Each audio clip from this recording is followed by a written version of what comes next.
Una noble emoción. Adolfo Bioy Casares corta el teléfono y sale a la calle. Está confundido. Todavía le cuesta aceptar que su amigo ha muerto. Por eso necesita pisar la vereda y constatar cómo es Buenos Aires sin Borges. Camina sin rumbo y comprueba que esas calles ya no son las de antes. Deambula un largo rato hasta regresar a su casa. Entra, se deja caer en el sillón y llora ante la certeza de que esa muerte le ha robado mucho más de lo que parece. Sabe que no ha perdido solo a un amigo. Ha perdido, además, las charlas, el pensamiento y el humor compartidos e incluso una ciudad que, a partir de ese momento, ya no volverá a ser la misma. Tiempo atrás, al ser consultado acerca de cuál era el rasgo diferencial del argentino, Borges había respondido que no encontraba ninguno, excepto el culto por la amistad. Un culto que ellos dos habían profesado durante años. La amistad es una forma particular del amor, y el hecho de que no haya un compromiso sexual explícito no debe confundirnos, la amistad es un vínculo muy erotizado. Solo que ese erotismo ha sido sublimado, es decir, desviado de su satisfacción directa, la concreción sexual, para transformarse en algo diferente, en lealtad, ternura o compañerismo. En una entrevista, Atahualpa Yupanqui contó que, cuando tenía 7 u 8 años, estaba sentado en una ronda de paisanos y, en un momento, uno de ellos interrogó a otro. ¿Qué es un amigo pa, usted, don Justino? Y Justino Leiva, el hombre del bigote gris teñido de marrón por el tabaco, dio una respuesta que hizo que todos rieran. Yupanqui, no sin algo de vergüenza, reconoce haber sonreído también. Pero años después comprendió que con sus propias palabras el hombre había dicho cosas con tercera dimensión. Un amigo, dijo Leiva interrumpiéndose para pensar y dar algunas pitadas, un amigo es uno mismo con otro cuero. Atahualpa mira al periodista y concluye, uno mismo con otra piel, eso es un amigo. Como es sabido, en el Paraguay, sur de Brasil y norte de la Argentina, vivieron los indios guaraníes, un pueblo de guerreros valientes que combatieron al español con el mismo coraje con el que años después los paraguayos librarían la guerra de la Triple Alianza, guerra de la Triple Infamia, esa mancha fatal de nuestra historia. Lo cierto es que el idioma guaraní subsiste y todavía es hablado por muchos. La palabra que utilizan para referirse a la amistad es anjirú, término compuesto por anga, que significa alma, e irú, que significa compañero. Amigo. Compañero del alma. Uno mismo en otra piel. Un paso inevitable. El duelo es un proceso que debe atravesar todo aquel que haya perdido algo que amaba. Cierta vez, durante una conferencia, alguien me comentó que nunca había sufrido ante una pérdida, y me preguntó por qué le ocurría eso. Le respondí que era posible que el tema no fuera como ella lo creía. No percibir las emociones no implica que no estén. La emoción es una cantidad de energía psíquica que, una vez generada, debe encontrar una vía para descargarse. Lo esperable es que la persona llore, ría, se enoje o se entristezca. Pero hay casos, como aquel de la consulta, en los que esto no sucede. En esas circunstancias hay que estar atentos, porque la descarga afectiva puede darse de manera sintomática. Existe un cuadro clínico llamado alexitimia, que refiere a los pacientes que no son capaces de identificar y expresar sus emociones. Se ha comprobado que quienes sufren de alexitimia tienen más posibilidades de desarrollar enfermedades psicosomáticas, entre otras cosas. Hay varias razones por las que una emoción puede no ser percibida. Quizás se ha desplazado hacia el cuerpo, o haber tomado la forma del desdén, por ejemplo. Así, una persona desaprensiva paga un precio por no manifestar sus sentimientos, pierde el deseo y la conexión con la vida. Vivir es una experiencia difícil y es muy extraño que alguien la haya recorrido sin que algo le produjera dolor. Al llegar al mundo ya pasamos por el trauma de nacimiento, luego el abandono del cuarto de los padres y más tarde el destete. De modo tal que no existe alguien, sin importar su edad, que no haya enfrentado un quebranto y, al cerrar un capítulo, es indispensable realizar un duelo. Si no hay un duelo, es porque la persona tiene una imposibilidad para aceptar, transitar y resolver sus pérdidas. Entonces, le resulta más fácil negarlas. Pero que algo se niegue no implica que deje de doler. Solo que el dolor no estará asociado a esa pérdida sino a cualquier otra situación o, como hemos dicho, a inhibiciones o síntomas psíquicos o físicos. ¿Por qué alguien puede presentar una dificultad para registrar sus emociones? La psiquis se desarrolla a partir de la identificación con rasgos de la familia de origen. Si en ella no era común la manifestación de afecto, es posible que se haya aprendido a vivir de esa manera y el gesto desaprensivo sea parte de la personalidad. Todos tenemos una historia y, en esos casos, es factible que lo acontecido en la infancia haya llevado a esa persona a acorazarse. Será, entonces, alguien que no podrá amar, porque a amar se aprende. Y pagará un alto precio por esto. El duelo es un recorrido largo y sufriente que demanda tiempo y esfuerzo, y está asignado por momentos diferentes. En el libro sobre duelos, enlutados y duelistas, sus autores, Martín Smoot y Eduardo Bernasconi, marcan las posiciones que encarna quien lleva adelante un trabajo de duelo y las sensaciones que lo recorren. Básicamente diferencian dos estados, dos posicionamientos subjetivos bien distintos, el enlutado y el duelista. El enlutado es ese ser que se ve sorprendido por la pérdida y es tomado por el duelo. Es un caminante confundido que recorre el mundo de la mano del objeto amado. Dijimos que todo lo que amamos tiene una doble existencia, una en la realidad externa y otra dentro de nosotros. Señalamos también que quien se va deja de estar afuera pero permanece en nuestra psiquis como una representación que se impone con tal fuerza que angustia. Por eso el enlutado sufre tanto, porque en realidad lo perdido sigue vivo dentro y con más presencia que nunca. Desde el punto de vista psicológico, entonces, podríamos decir que la persona no está muerta, apenas si está ausente. El psicoanalista Jane Olach, en su libro La erótica del duelo en tiempos de la muerte seca, propone un término para describir el lugar que tiene en esta etapa la persona que se ha ido, desaparecido. Dada la potencia y la connotación que esa palabra tiene en los argentinos, no podemos utilizarla, aunque es exacta para explicar ese momento borroso en que el otro no está, aunque esté en nosotros. Por eso, preferimos hablar de ese otro como un desfalleciente. Por todo esto, los primeros pasos del duelo se dan acompañados por un dolor intenso y una enorme confusión. Es una experiencia compleja, pero entendible. Después de todo, el duelo nos empuja a un vacío de sentido y nos obliga a mirar el abismo. Parado frente a ese abismo, el enlutado se transforma en un peregrino que deambula por un mundo extraño sin hallar un lugar en el cual detenerse, invadido por sensaciones que no puede manejar. Es Adolfo Bioy Casares caminando por una Buenos Aires nueva y desconocida. Primero aparece la extrañeza, luego la incredulidad. Es el momento del no puedo creerlo. Es la etapa en la que se libra la batalla entre la realidad externa y la realidad psíquica, entre la pérdida y el deseo. Momento en que se enfrenta lo que Freud llamó juicio de realidad. El mundo exterior nos demuestra todo el tiempo que lo amado ya no está y debemos optar entre esta prueba de ausencia que nos da la vida o el deseo de conservar presente a ese objeto amado. El enlutado se anima a pelear contra la realidad porque sabe que de lo que se trata es de la verdad. Reconoce que el otro no está más, pero lo sostiene con vida en su mente, aunque en el discurso lo diga de otra forma, está en el cielo. Ese cielo no es más que nuestra psiquis. En esa lucha denodada pueden aparecer algunos trastornos de la percepción que cuestionan la realidad objetiva, muchas veces con éxito. Porque a la hora de la puesta en juego del deseo la realidad no convence a nadie. Es la Odamía desprendiéndose de su padre para arrojarse al fuego abrazada a una estatua a la que cree su amor, hasta morir abrazada por ese amor. Es el delirio de Juana que besa el cadáver putrefacto de Felipe esperando que despierte del sueño de la muerte. Es, tal vez, el instante más peligroso del duelo. En esta etapa, el amante solitario camina por un mundo al que no le encuentra sentido, y es posible que se desencadenen episodios psicóticos, estados depresivos e, incluso, que haya riesgos de enfermedad física o accidentes. Más tarde, si el enlutado ha resistido la batalla, aparece la tristeza demostrando que se pudo aceptar la pérdida, y un dolor intenso será el compañero inseparable por mucho tiempo.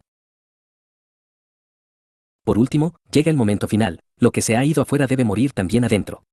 En definitiva, el duelo es ese espacio que va entre una muerte y otra. Un proceso que termina cuando el duelista es capaz de dar el paso hacia esa segunda muerte, para lo cual debe ceder una parte de sí mismo. Es la escena final de Ghost. Es Mali soltando la mano de Sam a pesar de saber que se llevará algo de ella. Es Ariadna dejando ir a Teseo para poder encontrar, tiempo después, la felicidad junto a Dioniso. Allí cae el enlutado y aparece el duelista. Alguien que está de pie, dispuesto a ceder una parte de sí para dar término al duelo. Soltar. Hace un tiempo, en una entrevista, me comentaron que la palabra más elegida por la gente a la hora de hacerse un tatuaje era soltar. Podríamos preguntarnos por qué. Soltar significa dejar ir, es decir, duelar. Como ya señalamos, el duelo requiere de un tiempo y no podemos soltar en cualquier momento. Es necesario respetar ese tiempo y darle lugar al dolor hasta que pueda procesarse de modo sano. La gente tiende a huir del dolor y, por eso nos incitan a soltar cuanto antes para que dejemos de sufrir.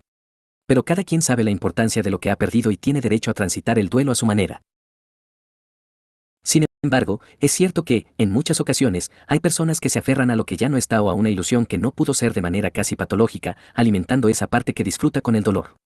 Es decir, satisfaciendo la pulsión de muerte, como quien, tras haber perdido un amor, relee los mails, mira las fotos, o escucha música y llora, gozosamente, en penumbras. Ese impulso masoquista vive en todo sujeto y hay que reconocerlo para poder hacerle frente. El ser humano está en una constante lucha entre su pulsión de vida y su pulsión de muerte, entre esa energía libidinal que lo lleva a desear, a enamorarse, a estudiar, a componer canciones, a trabajar, a presentarse en un concurso, a todo aquello que lo liga a la vida, y esa otra energía que lo aísla, que lo deja solo, que se satisface en sombras y lo encierra pensamientos que lastiman.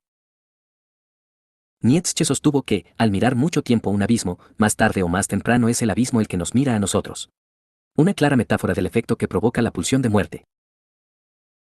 Cuando nos asomamos a un vacío, a ese vértigo que nos interpela, ¿acaso no tenemos la sensación de que a una parte de nosotros le gustaría saltar? Como si algo nos dijera, dale, soltate. Ese es el susurro de la pulsión de muerte que nos habita, el empuje hacia la destrucción, la búsqueda desesperada de la nada, el impulso de ir hacia la pérdida de uno mismo. La mayoría sabe que no va a hacerlo. El suicida, en cambio, lo hace. Hay un momento en que lo vence la pulsión de muerte y se suelta, como Annie en Más allá de los sueños.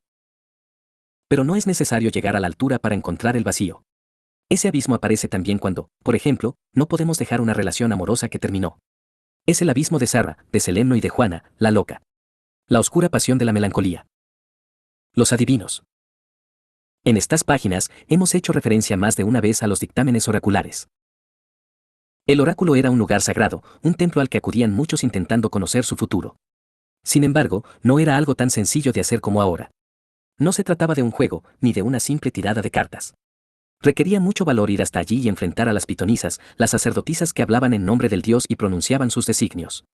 Además, en aquella época, esas profecías se tomaban muy en serio. El más famoso de los oráculos griegos era el de Delfos. Un santuario dedicado al dios Apolo que se encontraba al pie del monte Parnaso.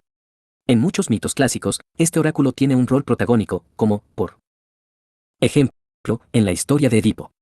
Un rol que anticipa y a la vez provoca la tragedia. Si Edipo no lo hubiera consultado, no habría huido de Corinto, no se hubiera cruzado con su padre Layo en el camino, ni causado su muerte. Por ende, tampoco se hubiera acostado con Yocasta, su madre. En definitiva, hubiera evitado arrancarse los ojos y ser condenado al exilio. Las palabras de la pitonisa fueron tan oscuras que Edipo creyó que hablaba de la ciudad de Corinto y no de Tebas, la de sus padres adoptivos, Polibio y Peribea, y no la de Layo y Yocasta. Todos llevamos dentro un oráculo que intenta marcar nuestro destino, los mandatos. A veces, inconscientemente, escuchamos sus consejos y nos dirigimos hacia el dolor y el fracaso. A eso se lo llama profecía autocumplida. Las profecías oraculares son confusas y admiten más de una interpretación. Los mandatos también.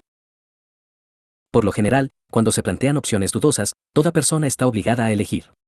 Los optimistas eligen las opciones que los favorecen. Los pesimistas, en cambio, toman partido por las peores. Va una pequeña historia para ilustrar esto. Al este del mar Egeo se encuentra la tierra de Lidia.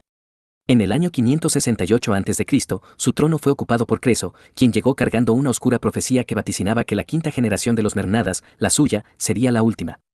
Cuando llevaba en el trono 15 años, algo lo inquietó. Los persas, guiados por Ciro, acechaban su país. Dispuesto a defenderlo, Creso tomó una decisión osada, adelantarse y avanzar contra el ejército enemigo.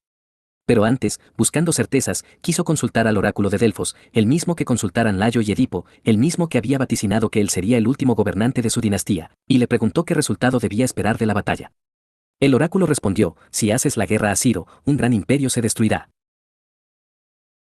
Entusiasmado ante el dictamen, Creso ordenó a su ejército que arremetiera contra el adversario. Sin embargo, el primer choque fue muy duro y terminó sin ventajas para ninguno de los bandos. Al comprobar la enorme fuerza de su oponente, Creso optó por retroceder y esperar la llegada de Ciro. Y Ciro llegó. Luego de un asedio de 14 días, los persas penetraron las defensas e invadieron la ciudad.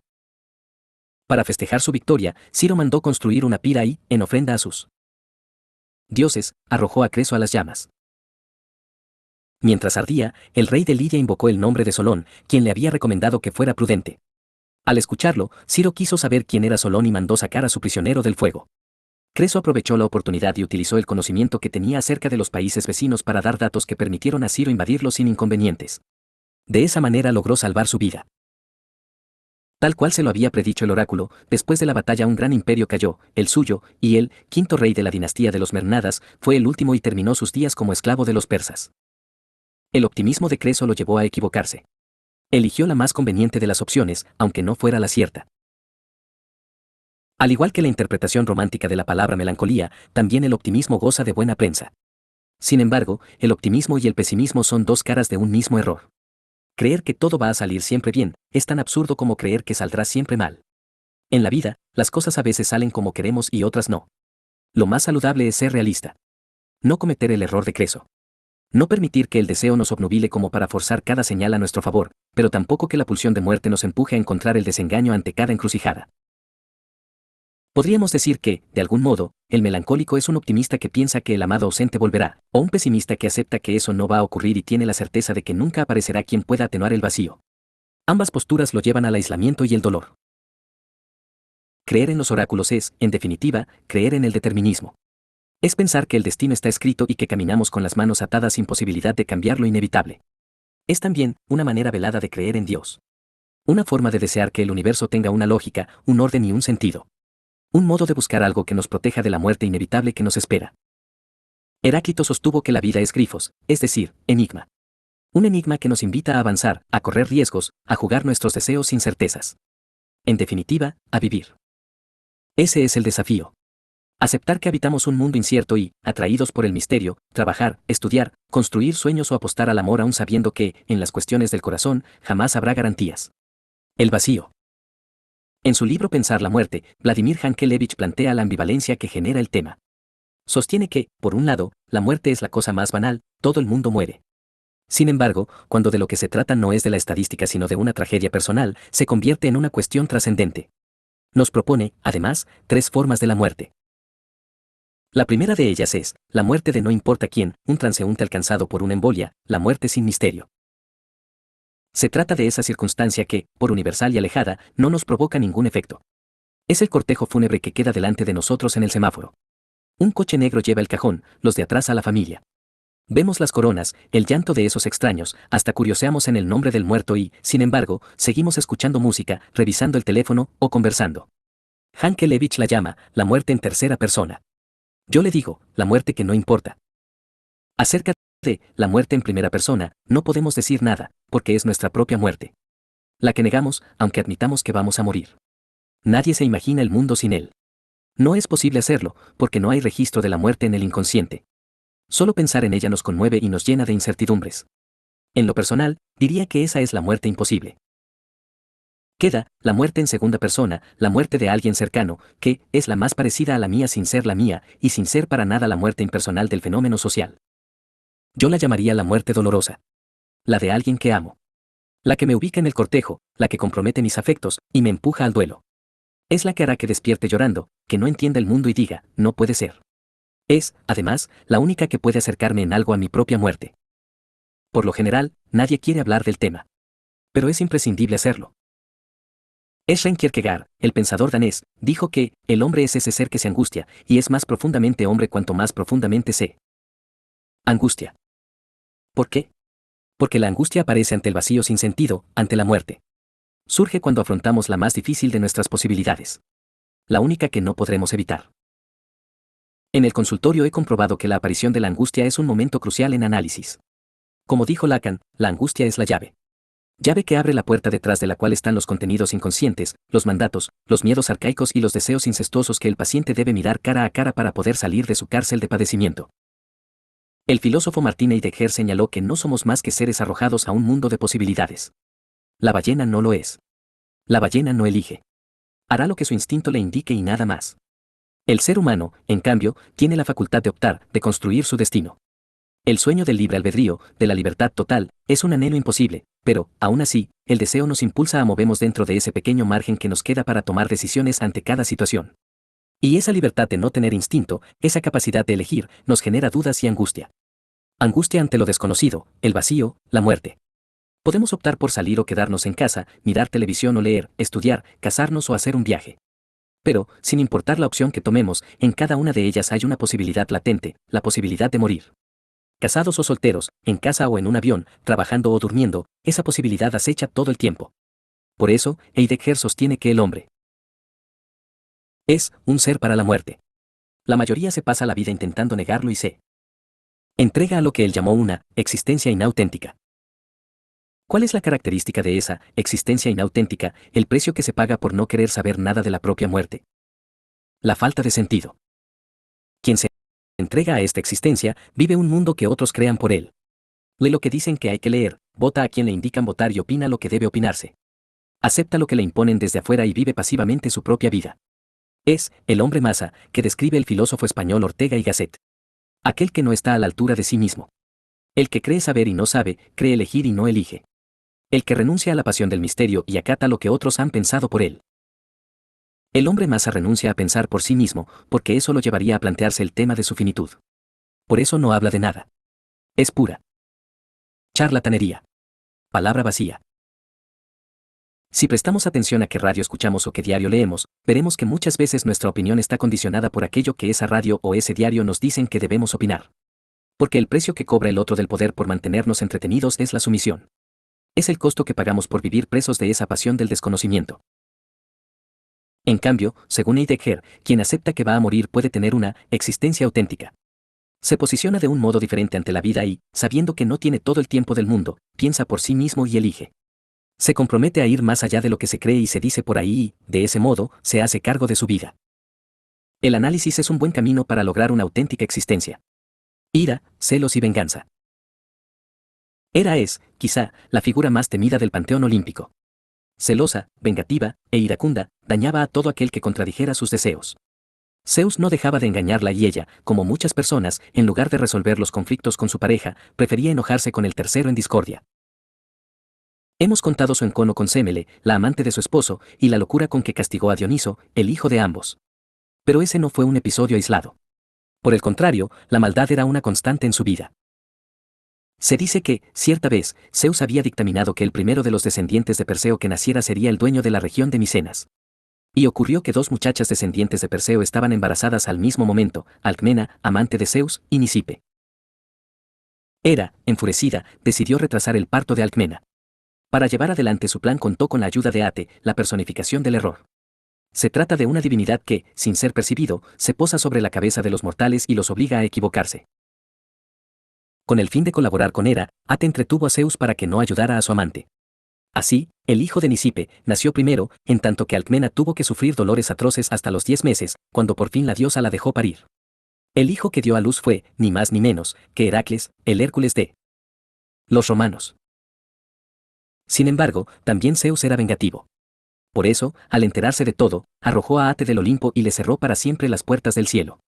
Desde entonces, el error es un triste privilegio de los seres humanos. Hay innumerables ejemplos de la conducta iracunda de Hera, una diosa que no conoce la tolerancia ni el perdón. Pero basta con estos para demostrar que actitudes pueden generar los celos extremos. Los celos son una desmesura de la inseguridad. Un sentimiento que, lejos de favorecer al amor, pone en juego una pulsión destructiva que recorre al celoso y se proyecta sobre los demás. Es Juana, la loca, desfigurando el rostro de una supuesta rival y prohibiendo que cualquier mujer se acerque al cadáver de su esposo. Es también muchos de nosotros arruinando relaciones por ceder a la desconfianza. El amor siempre implica un riesgo. Como señaló Freud, nunca estamos tan desprotegidos como cuando nos enamoramos. El miedo a perder a la persona amada, la duda de que ella pueda darle a otro lo que queremos que nos dé solo a nosotros, nos coloca en un escenario de tensión. El celoso no puede manejar esa tensión y enferma. Fábula, inventa mundos de traición y recorre con encono el pasado de su pareja. Es posible que ésta, intentando calmarlo, deje de salir, trabajar o hacer cosas que le gustan. Será en vano. Para quien padece de celos no hay actitud que lo relaje. No importan las renuncias que se hagan para complacerlo, porque su problema no es con el otro sino con él mismo. Conviene desconfiar de la idea de que los celos son inevitables. Con algunas pocas excepciones, no existen celos sanos. Porque siempre denotan una falta de amor propio, una idealización desmedida de la persona amada y generan un afecto con destino de dolor. Dioniso y Apolo.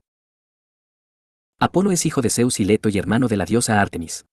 Y así como Dioniso es la personificación del desenfreno, Apolo es el dios que representa la luz y la claridad.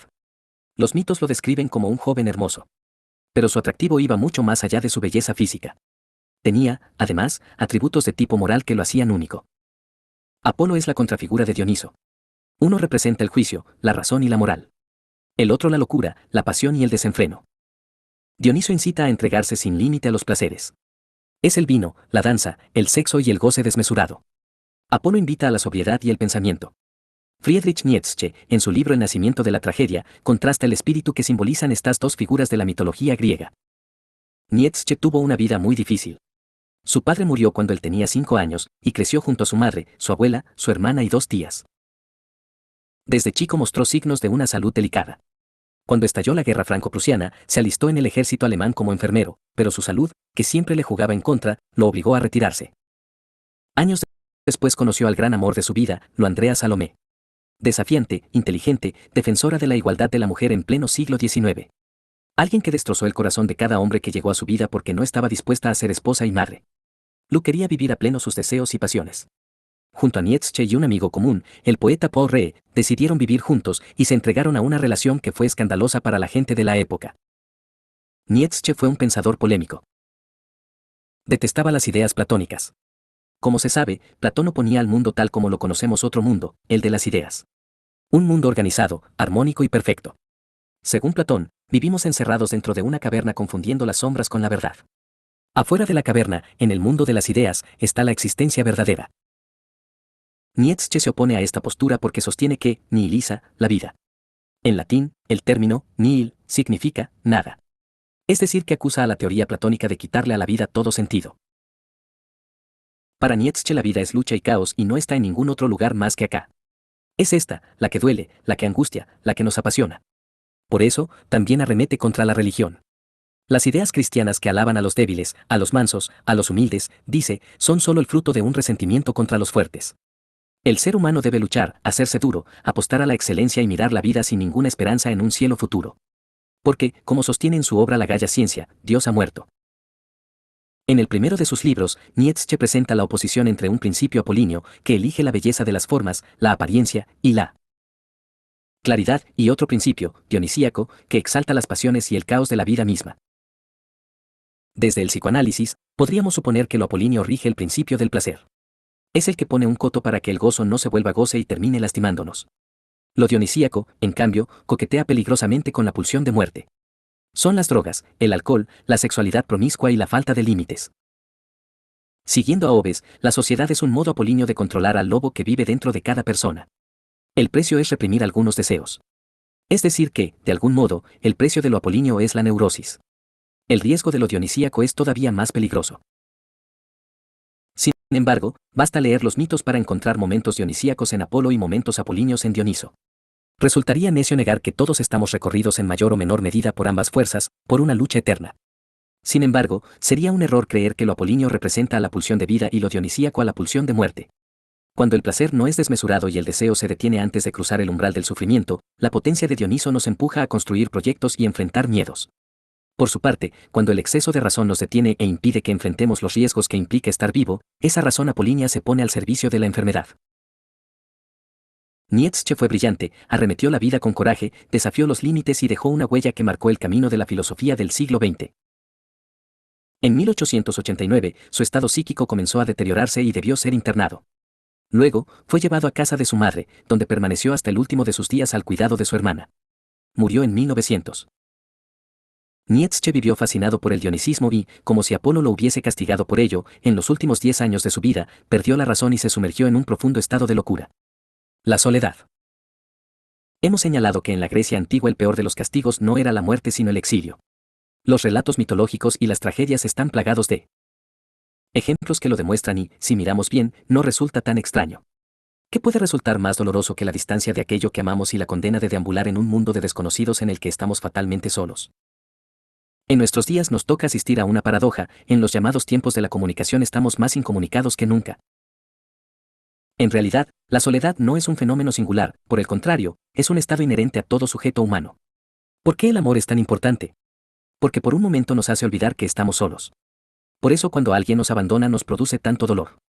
Porque otra vez se nos aparece el vacío de la soledad. Y, en el intento de eludir ese abismo, construimos amistades y armamos proyectos, sin entender que es imposible evitarlo del todo. Por más que estemos en pareja y seamos amados, aunque nuestros sueños se concreten y nos sintamos felices, en algún momento vamos a encontrarnos a solas con nosotros. En esos instantes nos invaden nuestras ausencias, las voces que extrañamos, las cosas que no volveremos a tener jamás, y sentimos el impulso de calmar ese dolor existencial. Algunos van amueblando ese espacio con rencores, con destratos y resentimientos. Otros, en cambio, intentan hacerlo por un camino más noble, más genuino y más sano. Hay personas que le tienen tanto miedo a la soledad que se aferran a cosas sin sentido, construyen relaciones enfermas y se condenan a la desdicha. Quien no puede transitar en paz el camino de su soledad no está capacitado para tener vínculos sanos. Jamás sabrá si ha construido esos vínculos por elección o por miedo. Sin embargo, aunque nos cueste comprenderlo, cuando la soledad es elegida y no padecida, puede resultar un estado disfrutable en un mundo que parece haber sido armado para vivirlo de a dos. La cultura nos incentiva a enamorarnos con la esperanza de estar completos. Se trata tan solo de un engaño. Todo aquel que haya amado verdaderamente y sea sincero sabe que el amor no alcanza a matar la soledad. Por muy enamorados que estemos, llegará un instante en que nos hallaremos solos. Debemos atrevernos a mirar a la soledad a los ojos. Después de todo, lo único que hay allí, somos nosotros mismos. Si la enfrentamos con miedo, será que nos da temor mirar hacia adentro y encontrarnos con algo que no nos gusta. Razón de más para hacerlo. En definitiva, tenemos miedo a quedarnos solos porque tememos que en la soledad haya ausencia de afecto, de amor, de erotismo, de vida. Pero ya es demasiado tarde. Mañana será otra noche. Heinrich tiembla. Es esperable, después de todo es un niño. Por suerte, la mano firme de su padre aprieta la suya intentando transmitirle seguridad. Él lo llevó hasta esa sepultura ubicada en un pueblo al norte de Alemania, para contarle una historia aterradora. Su padre siempre le ha contado historias. Relatos que son para Heinrich lo más importante de su vida. La voz del hombre interrumpe sus pensamientos. En esta tumba yace el malvado Henning, también llamado Bradenkiel. Quizás haya sido el ser más cruel del mundo. Se dice que cierta vez asó vivo a un pastor y que, una vez asado, lo pateó para desparramar al viento sus cenizas. ¿Eso es verdad?, pregunta el niño. Es una leyenda. Pero ya te dije que siempre conviene tomarlas en serio. ¿Por qué? Porque, aunque suenen muy alocadas, casi siempre esconden algo de verdad. Heinrich asiente en silencio. ¿Y qué más cuenta la leyenda? Satisfecho por haber despertado la curiosidad de su hijo, el padre continúa. Al parecer, los dioses, enojados por este acto de maldad, decidieron castigar al malvado y le impusieron una condena. ¿Cuál? El pie izquierdo de Bradenkiel, el mismo con el que había desparramado las cenizas, debía salir cada año de la tierra calzado con una fina media de seda. Heinrich, inmóvil frente a la tumba, espera ansioso ver salir aquel pie. Pero eso no sucede. Luego de unos minutos que le resultan eternos mira a su padre y le ruega. Cavemos la sepultura, papá. Busquemos ese pie maldito. Estoy seguro de que debe estar aquí adentro. El hombre asiente. Es probable, pero no profanemos esta tumba. No en este momento. Dejemos que el malvado Henning descanse un poco más. Al ver el gesto desilusionado de su hijo, continúa, ahora quiero enseñarte otra cosa.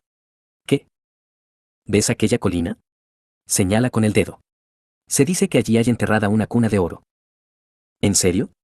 Se entusiasma Heinrich. Vamos, vamos para allá. Su padre lo mira.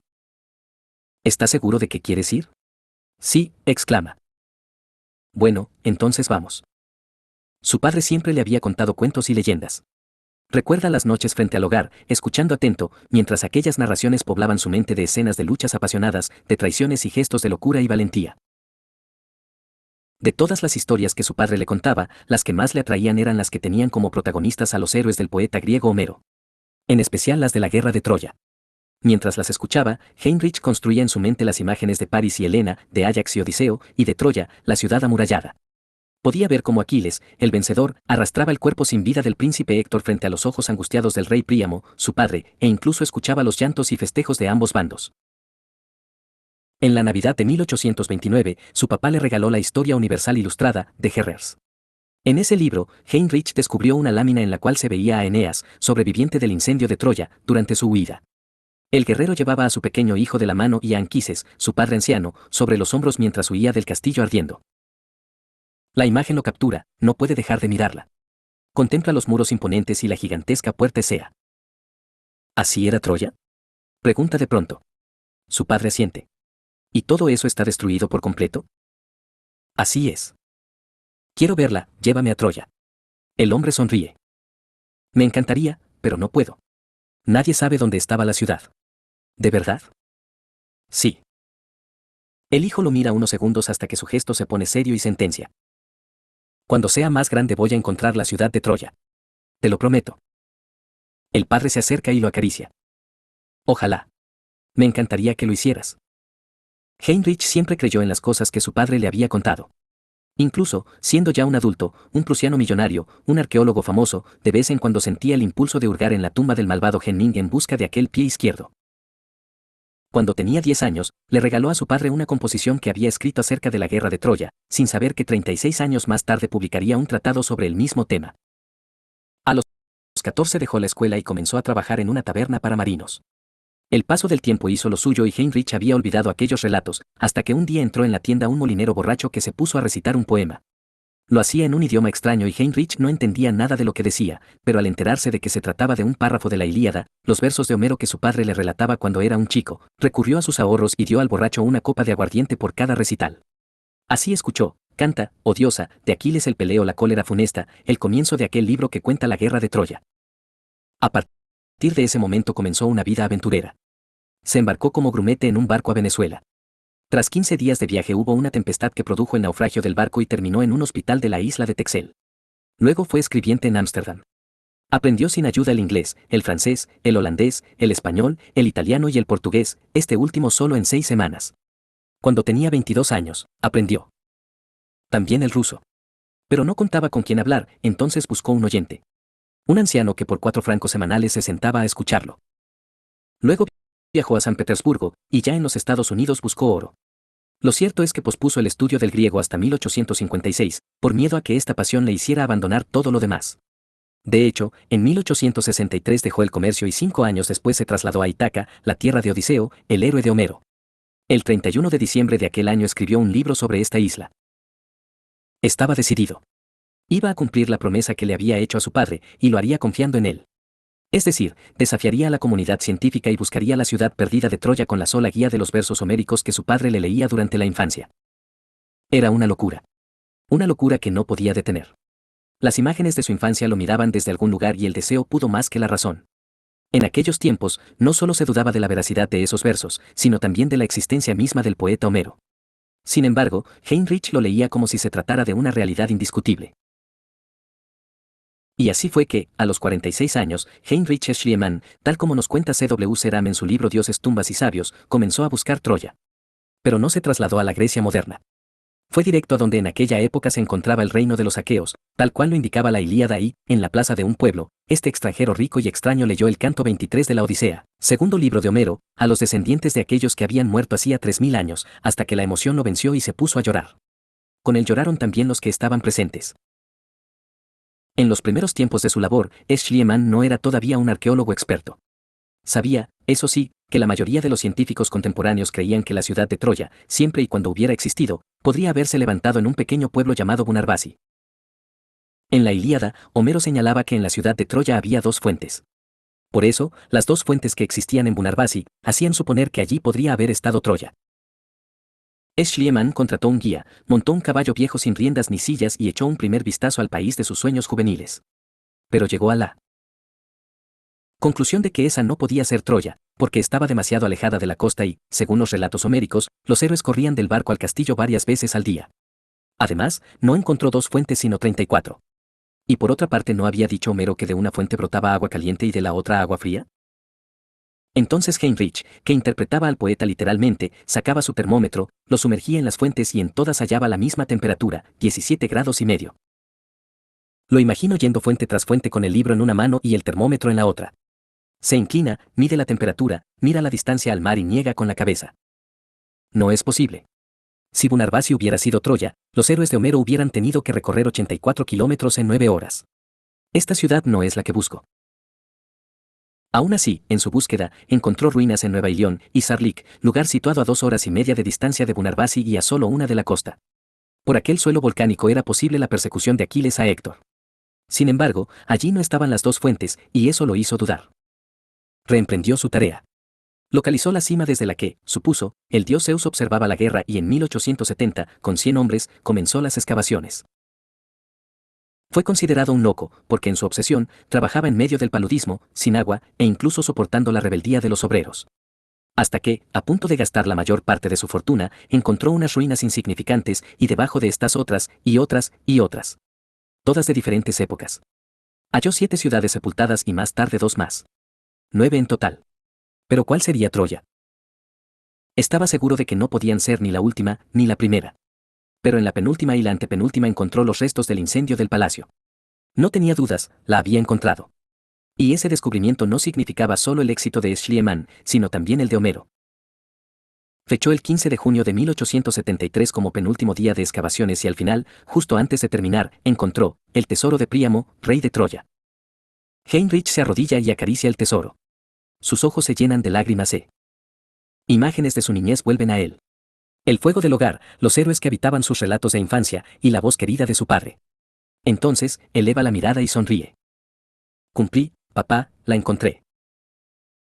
Poco antes de la muerte de Schliemann, se comprobó que la Troya homérica correspondía, en verdad, a la sexta capa, contando desde la más antigua. Heinrich se había equivocado, pero, aún así, lo había conseguido.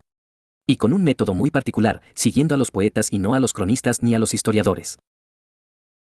Los relatos que escuchaba de su padre lo llevaron a emprender una búsqueda que parecía imposible, y en ella jugó su pasión, incluso a costa de poner en riesgo su fortuna y contraer enfermedades mortales. Pero esa misma pasión lo sostuvo y lo llevó a realizar uno de los descubrimientos más grandes de la historia de la humanidad. Como hemos dicho, lo dionisíaco y lo apolíneo plantean miradas opuestas. Heinrich Schliemann, como Nietzsche, eligió el camino dionisíaco. Apostó al arte, a lo impensado y desoyó los consejos de la razón. Llegado a este punto me siento tentado de tomar partido por la bruma de Dioniso. Pienso que es posible que, muchas veces, la verdad esté más cerca de la mirada de los artistas que la de los historiadores. Si así fuere, cuando dentro de 3000 años algún apasionado quiera hallar los restos de nuestra ciudad, deberá resistir la tentación de hacerlo indagando en los diarios o archivos televisivos. Será mejor que nos busque en la poesía, porque solo entonces sabrá que, como dijeron los homeros criollos, nuestros trenes sembraban un misterio de adiós, a nuestra ciudad le llamábamos, la Reina del Plata, y que, con ella, no nos unía el amor sino el espanto.